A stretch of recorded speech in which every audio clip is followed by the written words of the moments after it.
Lo pernah nggak lihat orang masuk ke ruang interogasi bawa kucing? Bukan buat dimintain keterangan, tapi beneran dibawa duduk, dikasih tuna kaleng, terus dia nyalain rokok. Polisi yang interogasi malah bingung. Siapa yang mau diinterogasi? Dia apa kucing? Polisi nanyain, nama lo siapa? Gue bukan siapa-siapa. Kita balik ke beberapa hari ke belakang. King Sarif, nama karakter utama ini. Hidupnya tuh kayak rutinitas template. Bangun pagi, jogging, kerjaan kantoran yang boring, dan tiap hari coba ngejar truk sampah. Truknya gak pernah bisa dikejar, sama kayak hidupnya. Dia punya istri, namanya Lina, agen properti. Dia punya 2 anak, Andi dan Yuni. Tapi hubungan rumah tangganya dingin, bukan adem, beku. Ngobrol sama Lina kayak live chat customer service. Lama dibalesnya, kadang nyebelin. Anaknya sendiri, terutama si Andi, udah males manggil dia ayah. Sampai suatu malam, King Sarif lagi keliling rumah sebelum tidur. Si Andi, anak cowoknya, kasih kode dari jendela, nunjuk ke bawah. Ada maling. King Sarif ngendap turun, dan bener aja. Ada 2 orang maling. Pasangan nih, Rian dan Putri. Lagi masukin barang ke tas. Putri lihat King Sarif, langsung ngarahin pistol. Suasana jadi tegang. King Sarif cuma angkat tangan, nunjuk ke dapur. Duit, lagi nyari duit. Ada tuh di mangkok, ambil aja. Santai banget. Kayak lagi nawarin gorengan. Mereka juga minta jam tangan dan cincin kawin yang dipegang King Sarif. Tapi King Sarif ngelepas jam doang. Waktu mau kabur, si penculik ini, si Andi, tiba-tiba ditekel sama Rian. Dari belakang. Putri, pasangan si pencuri ini, panik. Ngarahin pistol ke Andi, anaknya King Sarif. King Sarif udah siap-siap angkat tongkat golf. Udah siap ngayunin. Tapi dia tahan. Terus dia bilang, "Nak, Andi lepasin." Si Andi nurut. Rian, si perampok, gampar si Andi. Akhirnya si perampok ini kabur. Akhirnya polisi datang, tapi bukannya puji, malah nyalain King Sarif. Polisinya bilang, "Kenapa nggak lo hajar? Lo cowok kan?"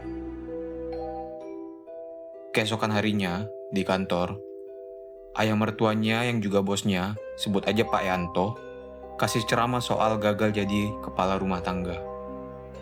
Bewok, adik iparnya malah nyodorin pistol. "Buat jaga-jaga bang, nih pegang aja." King Sarif diam, tatap kosong, malu. Tapi lebih dari itu, dia ngerasa gagal.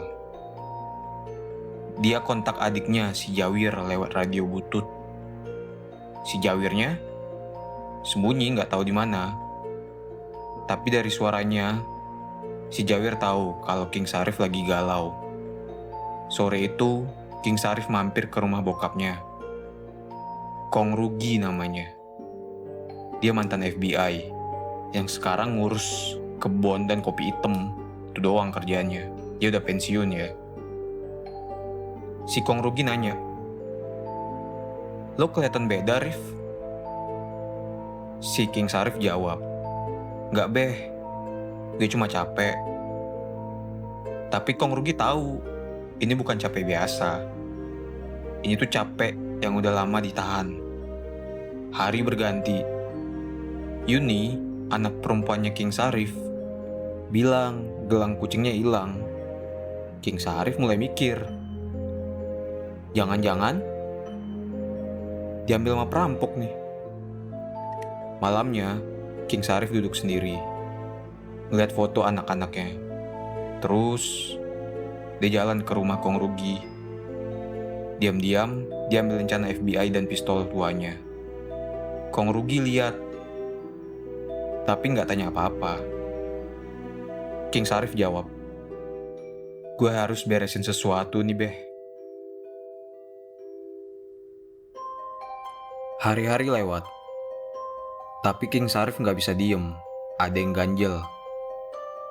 Yuni, anak perempuannya, bilang, gelang kucingnya hilang ya. King Sarif curiga. Kayaknya si perampok yang ambil. Dia mulai connect the dots. Ingat tato di tangan Putri si perampok. Bentuknya khas, kayak simbol klub motor. King Sarif datengin satu-satu studio tato. Sempat ditolak, diliatin sinis. Bahkan hampir dihajar. Tapi pas salah satu seniman tato ngeliat tato lama di tangan King Sarif, yaitu simbol kartu remi yang saling silang gitu, ekspresinya berubah. Dia bilang gini, lo dulu orang yang itu ya? King Sarif cuma diem.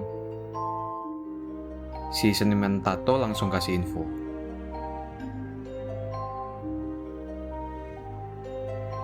Malamnya, King Sarif nongol di depan apartemen Reot. Rian dan Putri si perampok itu. Kaget bukan main mereka. King Sarif dobrak pintu. Hajar Rian pakai gagang pistol. Putri teriak. King Sarif nodongin pistol ke mereka berdua. King Sarif bilang, mana jam tangan gue?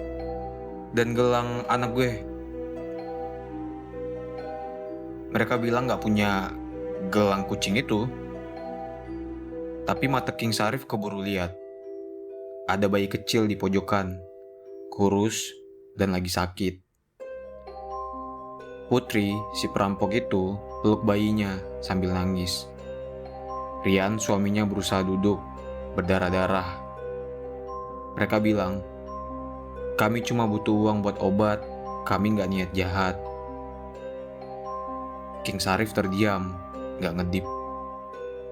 Tangannya gemetaran. Dia ngeluarin napas panjang. Perlahan mundur, lalu keluar apartemen.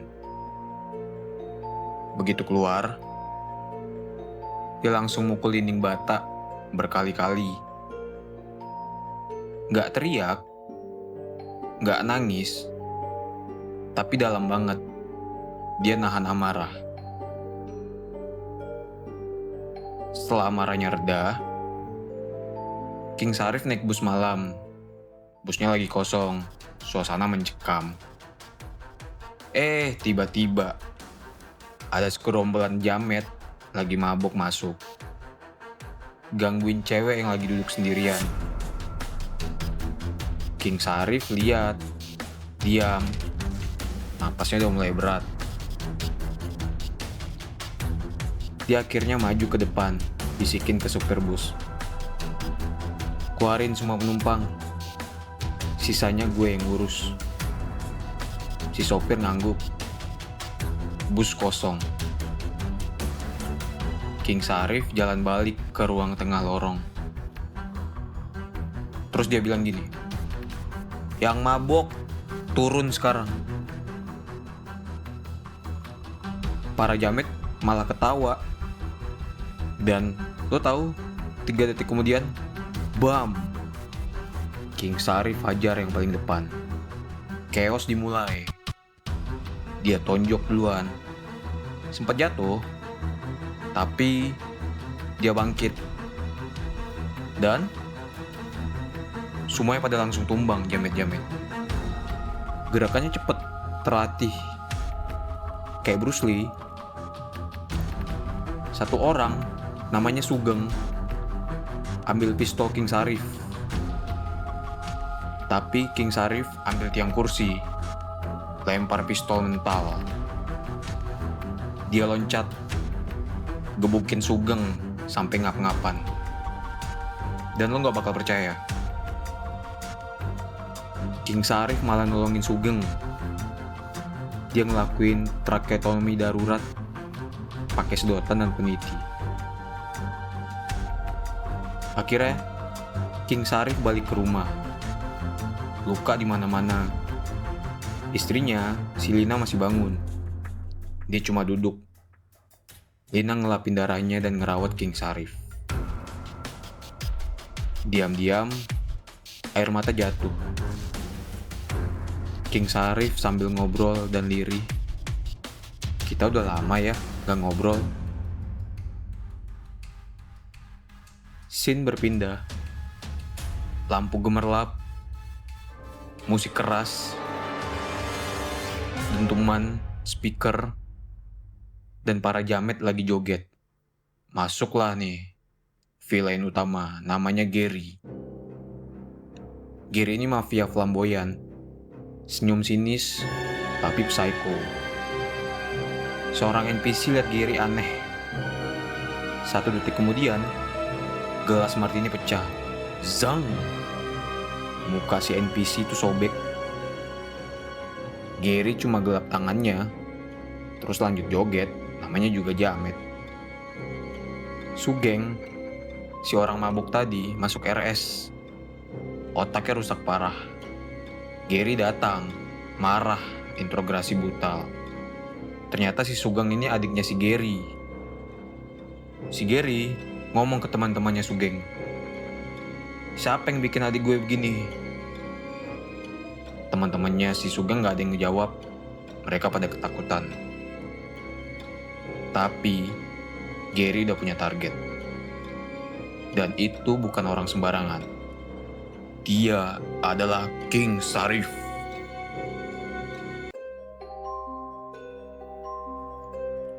Besoknya, King Sarif dapat sinyal dari adiknya si Jawir. Si Jawir bilang, "Lo nyalain api gede, Rip. Gary itu bukan preman. Dia naga." Jawir kasih 1 nama informan ke si King Sarif, si tukang cukur, buat ngulik informasi tentang Gary. Akhirnya, King Sarif nyari di tengah kota. Ketemu barbershop kecil. Tukang cukur tua lagi duduk sambil motong rambut anak SMA. Mereka ngobrol kode, pelan dan dalam. Tukang cukur ngasih 1 clue. Dia bilang gini, "Lo nyentuh opsak, lo nyentuh sama dengan lo nyentuh jantung mafia." King Sarif cuma ngangguk, gak banyak omong. Gary, sementara itu, makin brutal. Dia nyari info King Sarif, ngobrak-ngabrik semua kenalan dan channelnya dia, sampai maksa informan FBI-nya dia buat gali arsip lamanya King Sarif. Dan akhirnya nemu. King Sarif dulunya bukan warga biasa. Jabatan dia di FBI, auditor. Balik lagi, di rumahnya, King Sarif, Lina, dan anak-anak lagi siap makan malam.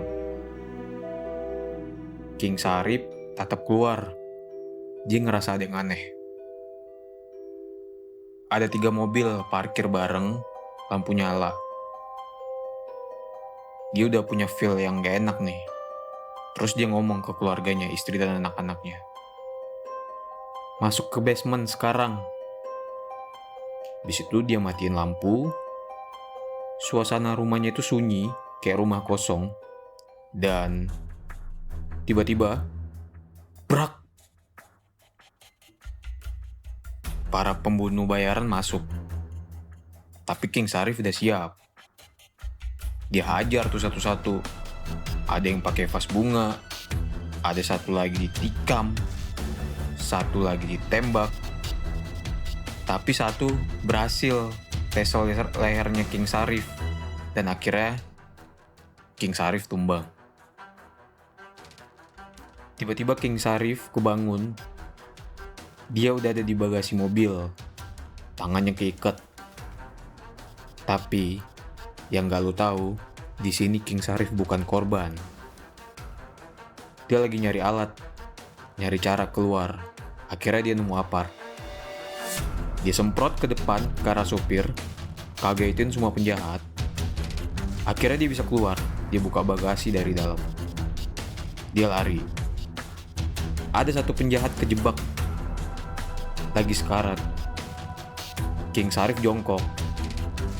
Tatap mata si penjahat itu. Terus dia bilang, King Sarif sambil ngomong ke penjahat ini, "Gua dulu bukan siapa-siapa. Tapi sekarang lu ngerti kenapa mereka nyebut gue auditor." King Sarif balik ke rumah. Bukain basement. Peluk istri dan anak-anaknya. Terus dia ngomong ke keluarganya, "Kalian harus pergi sekarang. Urusan ini bakal panjang. Karena gue lagi berurusan sama jamet Rusia." Keluarganya pun nurut. Mereka pergi nyari tempat aman. Dari sini, King Sarif ngumpulin semua penjahat yang sebelumnya nerobos ke rumahnya.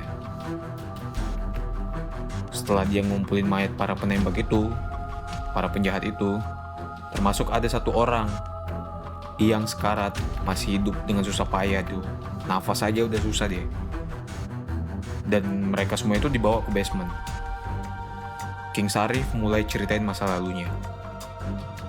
Dan nyebut pekerjaan terakhirnya, di mana dia harus nge-kill satu orang. Koruptor lah orang ini. Kita sebut aja koruptor ya. Tapi si koruptor ini mohon-mohon untuk jangan diambil nyawanya. King Sarif tahu bener dan nyesalin perbuatan dia waktu itu. Jadi dia ngebiarin koruptor ini pergi. Kemudian dia ngelacak koruptor itu dan ngelihat akhirnya si koruptor itu hidup bahagia dan dengan dua anaknya. King Sarif ngaku iri. Dan inilah yang membuat dia pensiun waktu itu dan tetap nggak jadi auditor lagi atau pembunuh bayar. Setelah dia curhat, dia nuangin bensin ke seluruh tempat ke rumahnya ini. Dan saat dia mau pergi nih, ada urusan lain, dia bakar rumahnya. Ngebakar rumahnya dan ngebakar masa lalunya itu. Sementara waktu, anak buahnya Gary pergi ke panti jompo, tempat ayahnya King Sarif, si Kong Rugi. Mereka mau coba nangkap Kong Rugi pas lagi tidur. Tapi Kong Rugi udah siap.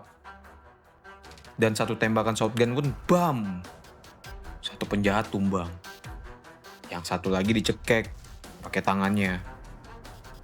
Si Engkong sambil bilang, "Lo pikir pensiun bikin gue lupa narik pelatuk?" Besoknya, King Sarif datang ke rumah Pak Yanto, bapak mertuanya.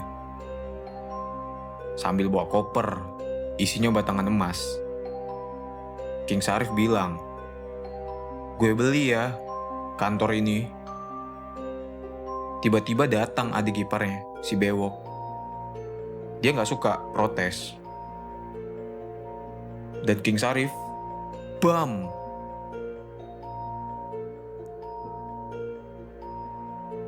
Kena bogem si Bewok. Nah body shoot. Ngeliat itu, Pak Yanto langsung setuju. Akhirnya King Sarif rombak kantor itu. Tapi bukan buat jualan, bukan buat franchise. Dia ngerombak semua itu, dia bikin jebakan ranjau, sensor, kawat listrik, ada ranjau claymore. Pokoknya gaya-gaya Rambo deh. Tapi ini versi dingin dan berdarah. King Sarif dapat lokasi The Opsak, organisasinya si Gary. Malamnya, dia nyamperin.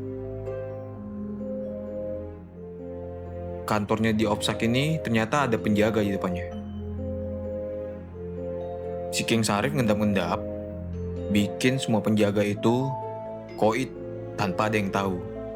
Dia ngelakuin secara sunyi dan efisien. Lalu setelah semuanya koit, Opsak yang dimana itu adalah gudang uang cashnya Gary dibakar semuanya. Semuanya jadi abu. Sarif nggak peduli itu uang. Dia bakar semuanya. Setelah itu, King Sarif datang ke klub malamnya Gary. Dia duduk, pesan martabak. Oh, bukan. Maksudnya makan malam. Dia nekat masuk ke kandang harimau. King Sarif dikelilingin anak buahnya Gary, megang pistol. Dia cuma angkat tangan, nunjukin jarinya, itu udah nempel granat atau bom. Gary ngomong ke anak buahnya untuk cabut supaya dia bisa ngobrol empat mata dengan King Sarif. King Sarif ngomong transparan ke bos jamet Gary ini, dia tuh udah ngancurin The Opsak, gudangnya si Gary yang nyimpan uang cash itu. Ya akhirnya si Gary marah besar dong. Setelah ngetahuin The Opsak telah hilang, udah dihancurin sama si King Sarif. Akhirnya King Sarif cuma ngasih dua pilihan. Kalau mau bunuh gue sekarang, gue tarik pin, lu semua bubar jadi debu. Gary ngamuk. Tapi King Sarif cuma senyum doang, ngeloyor keluar. Semua anak buah Gary ngejar. Seru, pengejaran dari awal sampai keluar itu kayak Fast Furious. Tapi ini versi real, gak pakai CGI. Botaknya ya gak ada yang botak sih di sini. King Sarif ngebawa semua anak buah Gary ke suatu tempat. Kita sebut ini dengan gudang terakhir. Dan ini bukan gudang biasa. Ini adalah gudang yang dulunya kantor tempat mertuanya yang udah dirancang sebelumnya sama si King Sarif. Ini jadi medan perang. Akhirnya King Sarif nyampe gudang. Gudangnya sepi. Tapi itu cuma bentar. Para penjahat, anak buahnya Gary dan Gary akhirnya tiba juga di gudang dan mulai nembakin King Sarif. Dia kemudian diserang balik nih oleh Jawir dan Kong Rugi yang datang untuk bantuin King Sarif. Dan tiba-tiba brak, pintu dirobohkan. Anak buah Gary masuk semuanya dengan senjata lengkap. Tapi nih, mereka nggak tahu King Sarif udah nyiapin semua jebakan di gudang ini. Ada jebakan kabel, ada ranjau, ada besi. Pokoknya semua jebakan yang udah disiapin sebelumnya itu nargetin buat anak buah Gary. Satu persatu tumbang anak buahnya. Dan tiba-tiba dar, pintu belakang kebuka. Masuklah dua orang, Kong Rugi dan si Jawir. Tua-tua keladi nih Kong Rugi. Badan mungkin renta, tapi nyawa lawan siapa aja dihajar. Satu keluarga gokil semua ternyata. Kong Rugi bilang, hari ini tamat lo semua. Tembakan meledak, pisau dilempar, jerat dijebak. Gudang jadi arena neraka hari itu. Anak buah Gary makin habis. Sampai akhirnya tinggal satu. Si Gary doang. Dengan muka penuh amarah. Tapi bukan karena kalah. Karena kehilangan harga diri. Gary bilang, gue bakal habisin keluarga lo. King Sarif jalan pelan. ambil granat, tempelin di kaca anti peluru. Ngomong terus, atau ikut meledak bareng gue. Bam! Gary teriak, tubuhnya mental. Gary koit. Akhirnya, Kong Rugi dan Jawir ngangguk. Ya, mereka pamitan lewat pintu samping. Sirene polisi makin dekat ternyata. King Sarif bukain pintu belakang gudang, jalan keluar. Ya, dia sambil gendong kucing itu. Perjalanan yang gak lu nyangka kan? Balik lagi ke ruang interogasi, detektif masuk sambil nanyain King Sarif. Lo siapa sih sebenarnya? King Sarif cuma nyengir. Habis itu, polisi itu ditelepon. Mereka dengerin suara di telepon dan terdiam. Muka mereka tuh kayak nggak yakin. Tapi ya, mereka bilang ke King Sarif, "Silakan Pak, lo boleh pergi." Scene berpindah, 3 bulan kemudian, King Sarif dan istrinya lihat rumah baru. Agen properti jelasin detail rumahnya. Tiba-tiba, HP agen itu berbunyi. "Pak Sarif, ini ada telepon buat Bapak." King Sarif angkat. Gak ada suara. Tapi tatapan King Sarif berubah. Dia pelan-pelan nanya, "Rumah ini ada basementnya kan?" Pesan moral dari King Sarif. Kadang, lo gak perlu jadi pahlawan. Cukup jadi bapak yang tahu cara ngebakar rumah pakai gaya aja.